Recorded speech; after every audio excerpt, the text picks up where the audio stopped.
Hi, welcome to Glow's Kinder Kitchen, and I'm Glow.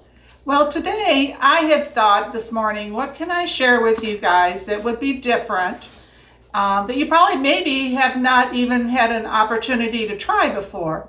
And this is an old recipe that I have had since the late 70s.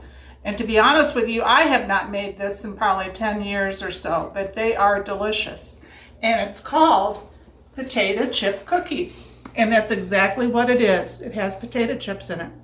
And this recipe I got out of this Colorado Cache cookbook, and it's by the Junior League of Denver. And I gotta tell you, first of all, this cookbook is fabulous. I have yet to make anything out of here that wasn't delicious. But I don't know about you guys, but when I get a cookbook like that, it's a treasure. And I love to make the recipes and share them with people. And I have actually seen this recipe since this that has different ingredients in it. But I've always just kind of stuck to the ingredients in here. I have added one extra thing, and I'll show you that at the end. When did we get that, Miss Glow, that cookbook? I mean, it's probably been updated since then. Well, you know, I looked at it this morning, and it was published in 1978. And we probably purchased this in 1979, maybe 1980, when we didn't move out to Colorado until 1979. So give or take is probably when we got it. And I have 3 cookbooks by that group, and all 3 are fantastic. But anyway, let's go ahead and get started. The first thing, when I first saw this recipe, I thought, you got to be kidding, this has got to be a misprint, but it's not. It calls for a pound of butter. That's 2 cups. And I thought, wow, that's a lot of butter. So I went ahead and made it, and I can see why it has that much in it. They are delicious. This cookie reminds me of a shortbread cookie. So I have a pound of butter in here that's softened, and I'm going to go ahead and cream this.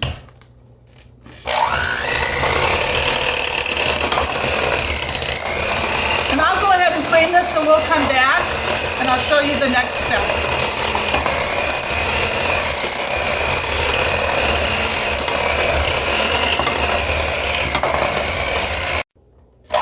Well, I'm almost done creaming this. Didn't take long at all. Maybe a minute and a half or so. I'm going to show you what it looks like. So there's 4 sticks of butter in there.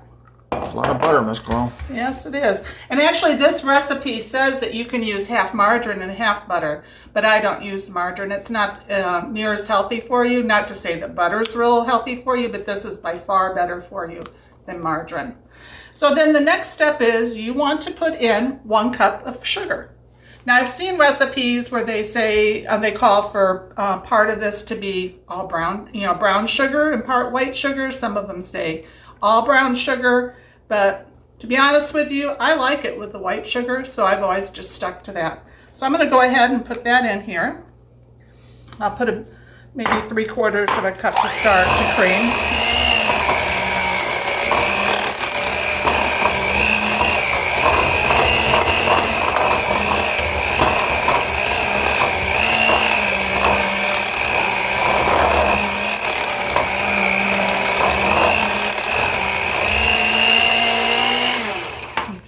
Put the rest of that in.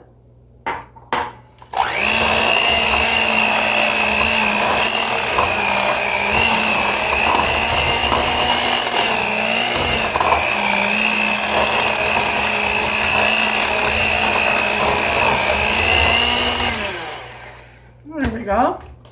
I move that bowl out of the way. I always measure my stuff in advance.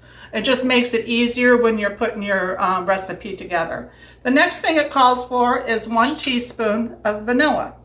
Now, sometimes I have used almond flavoring instead, or half and half.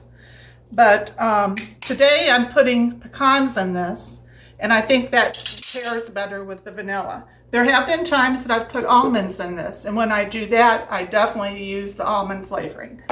But I'm going to go ahead and mix this together.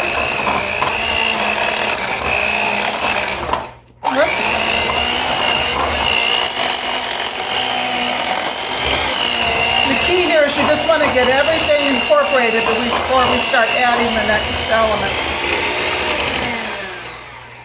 Okay. So the next thing we're going to add is flour, and this recipe calls for 3.5 cups of flour.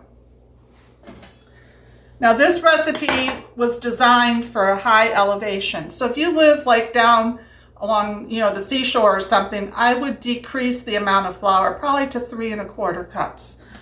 When you're at a higher elevation, most of the baking recipes at least seem to have a little bit more flour in them. And this is not sifted flour. It doesn't call for that. So I had gone ahead and I measured this out.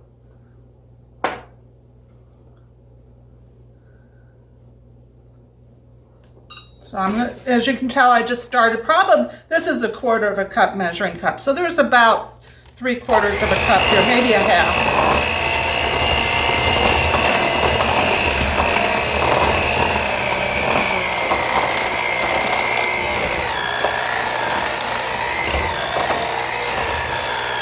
You can see how it's coming together. So I'm going to go ahead and continue to get this flour incorporated, and I'll be back to show you the next step. Well, we went ahead and we got all the flour combined into here, and I just wanted to show you what the consistency of this dough is. It's very soft and pliable. It's just very nice dough. And before you joined me again, I went ahead and took my beaters off of my mixer. I always unplug my mixer before I remove beaters. And I can tell you from experience, my mother accidentally was plugging in a beater, her mixer. And as she was plugging it in, she had not removed her hand from putting those beaters in. Yeah. I'll bet that it was didn't feel horrible. good. Horrible. She went through a lot of pain, had to have pins put in her finger. And I know other people that's happened to. So I don't care what kind of a safety feature you may have on an appliance. Don't take a chance. Unplug it. Always unplug. So anyway, let's continue with this. So the next thing that the recipe calls for is 2 cups of crushed potato chips. Now, all I had on hand was the kettle chips today. In the past, I've always used just the regular Lay's potato chips, but I'm sure this will be delicious. And how I crush them is I just have a food chopper. This is actually a Pampered Chef one I've had for years. And I chopped both my pecans, which are in this recipe, as well as my potato chips, and it goes very quickly. But I just thought I'd share with you how I do it. So I'm going to go ahead and add about half of the potato chips and about a half of the pecans. And I'm just going to stir that in.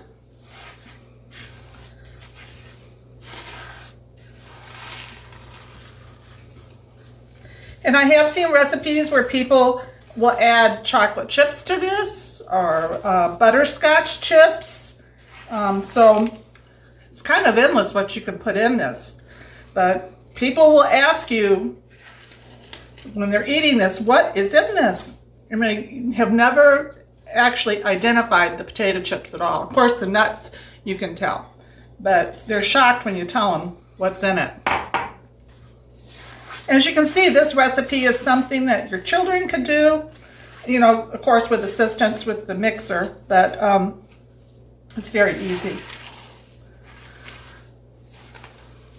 And I have my oven preheating to 350 degrees. And these take about 15 minutes to cook. I'm just going to go ahead and finish adding the pecans, which is only a half a cup. That's all it calls for. And the rest of the potato chips.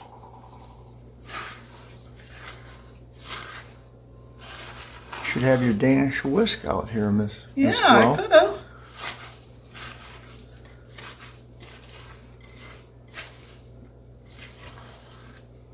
As you can tell, you can use almost anything to combine this. I don't know if I'd want to add, this gets pretty heavy here, so I don't know, my KitchenAid mixer would definitely handle it, but I wanted you guys to see the dough, and it's hard to see when you're using something like this.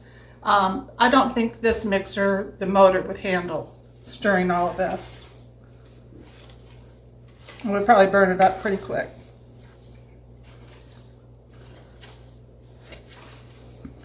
But anyway, that's all there is to it.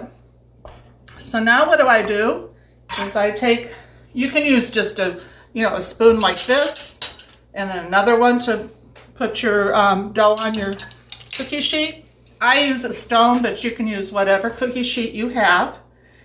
But this is probably like a teaspoon size, maybe a little bit more.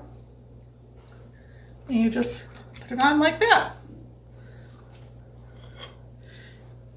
And they don't spread out very much, which is surprising with all the butter in them. So you can get quite a few on your cookie sheet. So I'm going to go ahead and continue to do this. And then just before I put it in the oven, I'll let you see what it looks like.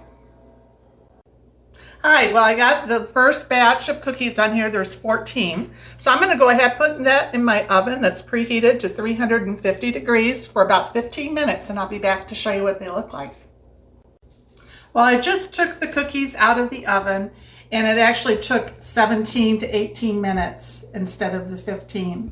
But you can tell they spread out a little, but not bad at all. And there's 14 here. I have 12 more now in the oven. Plus I have this over here, all of this dough left. So I'm guessing I'm going to have 3.5 to 4 dozen cookies by the time it's all said and done. So when we're all done with this and these cookies cool, I'm going to be sprinkling on powdered sugar on top. The original recipe in the book does not call for that, but I have found that it really just sends it up a notch. So I will be back to show you the end product, the end of the cookies in a little bit. But I did want to mention one thing. I'm sure some of you were thinking, well, where were the eggs in this? And where was the leavening? You're right. There are no eggs in this recipe, and there's no baking soda or baking powder. So anyway, I'll be back with you in a little while. Well, our potato chip cookies are all done. And I ended up getting 40 of them out of this batch of cookies. And I got to tell you, they smell wonderful. So now what I'm going to do is I'm going to lightly dust them with some powdered sugar. And then we'll see what they look like. I think it just kind of helps in the presentation. But when you do this, you want to make sure your cookies are cool.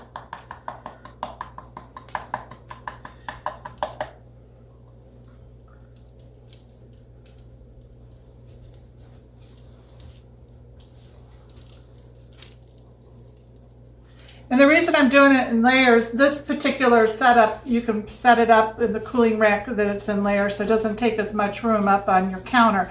But also, anything that's falling down, some of it's going to go on the cookies below. So I thought that way I can preserve some of the powdered sugar. But you're still going to have some that goes through to the wax paper below. And that's for easy cleanup. Whoops. All right, so I'm going to go ahead and take this one off, and I'll do the next layer. I'll just go ahead and finish doing this, and we'll be back, and then we'll sample it. Well, that didn't take long at all to dust these cookies with the powdered sugar. And you guys, I'm just so glad that this morning I decided to look through that cookbook and I ran across this recipe. I had actually forgotten about it. And it's been about 10 years since I've made these, and I can't wait to try it. And I hope that you guys enjoy this as much as us.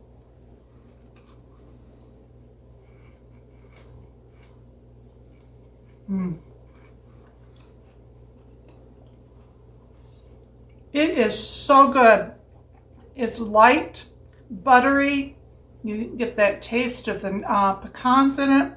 It reminds me of the Keebler pecan shortbread cookies, but at a much better level. This would be something that would be wonderful to make, to take to a party or for your family. I think almost everybody will enjoy it. And you might want to take the recipe along because someone's going to ask you for it. So anyway, if you like this recipe and you enjoyed this video, please like it and share it and subscribe if you haven't done that yet.